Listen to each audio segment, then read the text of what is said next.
Biz aytamiz endi bugungi kunda Chilaba өлкәсендә зур очрашу була. Безнең монда Урал өлкәсендәге булган күп кенә җитәкчеләр киләләр инде. Иң беренчедән шушы түгәрәк өстәл артында без барыбыз да үзебезгә кирәк булган сорауларны, тәкъдимнәрне карыйбыз.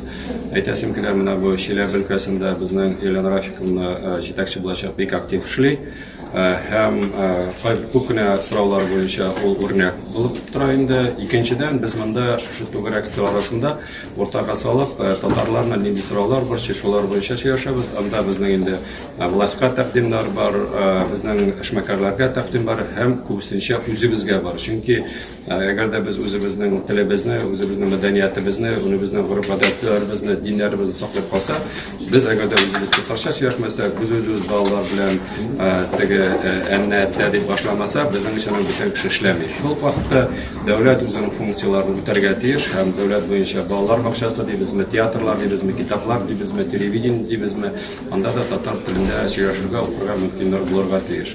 Минемчә, без кичә шундый матур очрашуны Новосибирск шәһәрендә өлкәдәгендә үткәрдек. Анда да күп кенә тәкъдимнәр булды. Без аларны язып кына барабыз, тормышка ашырабыз.